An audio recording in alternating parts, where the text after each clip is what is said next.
Alright, ladies and gentlemen, I'm here on the channel. I'm here to do my first of 5 videos today. Maybe he's afraid of commitment. But yeah, I'm here to talk about Crown Jewel PLE that happened earlier this morning, 8 a.m. in, 8 a.m. Eastern. Obviously, Australia is about 17 hours ahead of us. Yeah, here to talk about Crown Jewel. Thought it was actually with the card, I'm not surprised. I thought it was going to be pretty good show. On paper, Crown Jewel was a fairly standard WBPLE. At least it is to me for the most part with these Crown Jewel shows. It had 5 matches, mostly predictable outcomes, and it had a ton of ads and filler to pad the runtime, which, that's most WWE shows now, to have these ads and filler. But, yeah, sure, it had 5 matches, most were predictable outcomes, but I thought it was pretty good, honestly. However, this show was different because it didn't feature a single match for one of the WWE's regular titles. It was kind of a different show. The only gold on the line came from the Crown Jewel belts, which are little more than trophies presented to the winners of the champion versus champion matches. From a technical perspective, Rollins and Rhodes had the best, I think probably the best match of the night, but from a fan service perspective, John Cena and AJ Styles was probably the best match. Either one of those 2 matches I thought were the best, but AJ Styles and Cena had a banger. Cody and Seth had a banger. The outcome to the match wasn't surprising, but how we got there was their use of several finishers from their biggest rivals gave this a unique vibe. It wasn't about stealing the show, it was about 2 guys having their final performance and paying homage to some important people in their careers. And we'll list the finishers AJ Styles and John Cena did. They done a bunch of finishers.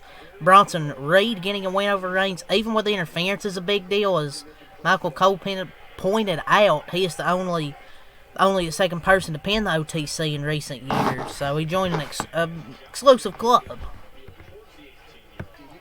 Both women's matches I thought were good, but the tag bout was one of the highlights of the night. Every match had something to like about it, but it will likely be Cena and Styles and Rhodes Rollins that are the most talked about coming out of this show. Cena only has a few dates left on his farewell tour, so it'll be interesting to see how WWE uses that time. But yeah, I'm going to give this show like an 8 out of 10. I honestly really enjoyed it, to be honest.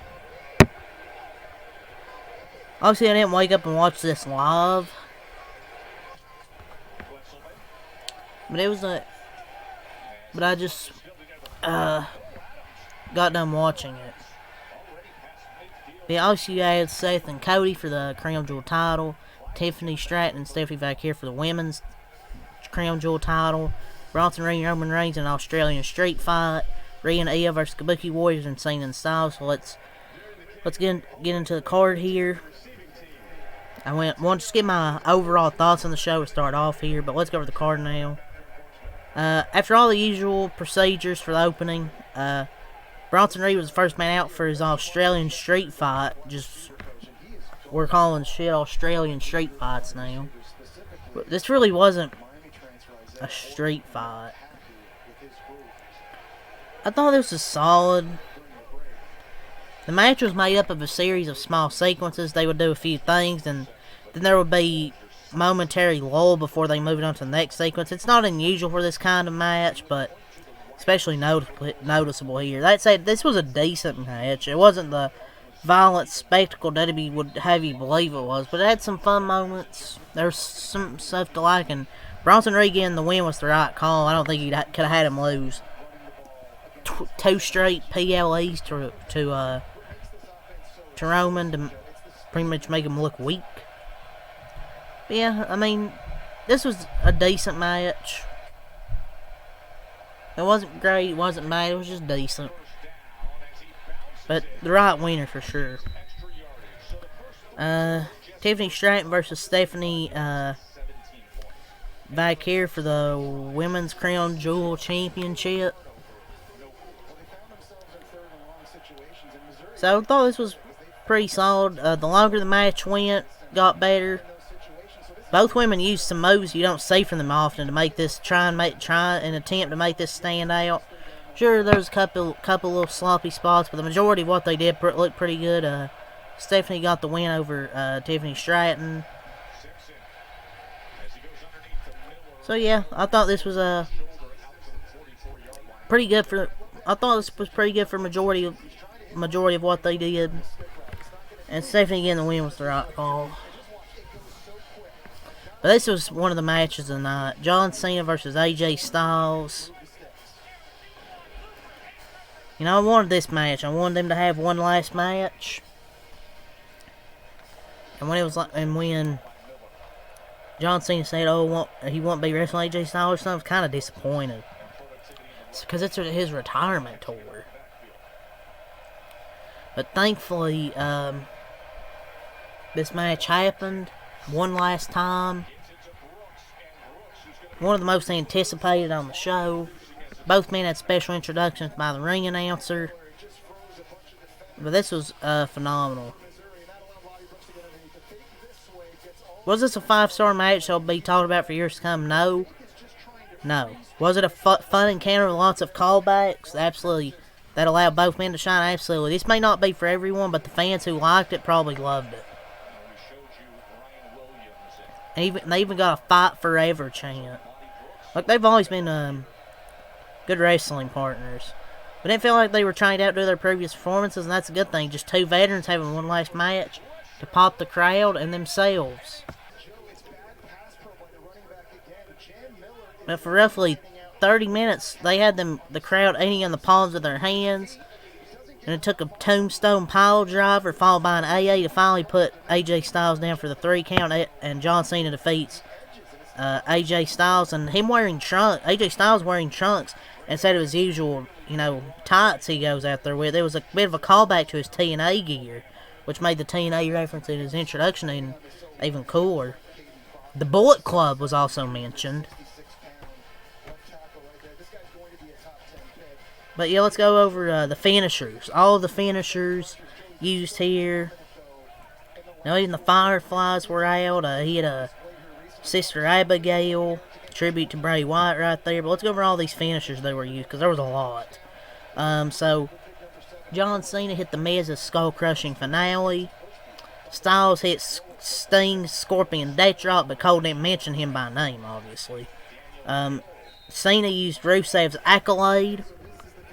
Styles used a Coquina Clutch. Cena pulled out the Walls of Jericho. Remember, the Walls of Jericho, Chris Jericho.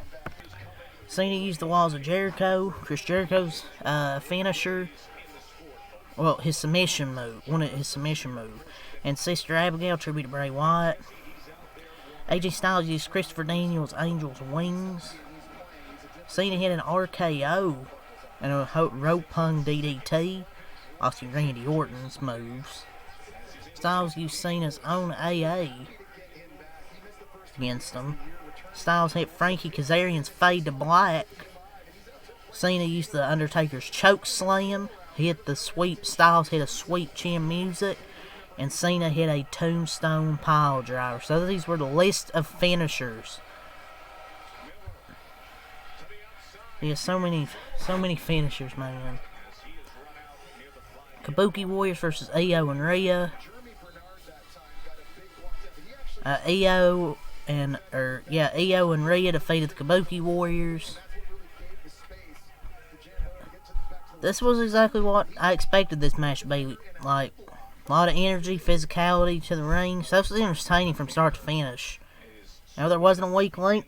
Everyone played their role and looked great between the ropes. It was pretty damn good. The show had already been going on for like 2 hours when this match started. But only about 60 minutes of it was wrestling. The rest was videos, backstage stuff, entrances, and adverts. But yeah, this was still pretty good for the most. Pretty good. Cody versus Seth Rollins.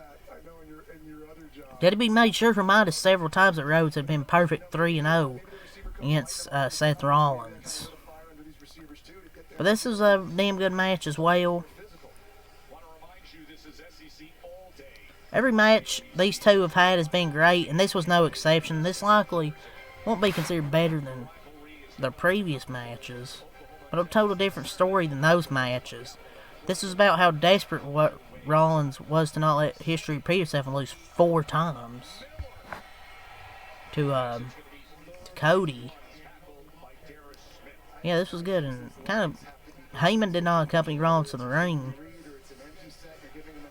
But yeah, this was fun. There was some great spots like the what do they call it? The avalanche crossroads. That coast to coast headbutt from Rollins looked great. But yeah, this was a pretty solid show. Pretty good show. I'm gonna give it 8 out of 10. Like, sure, it only had 5 matches, and but yeah, I really gotta say here. So leave a like, subscribe for more. Peace.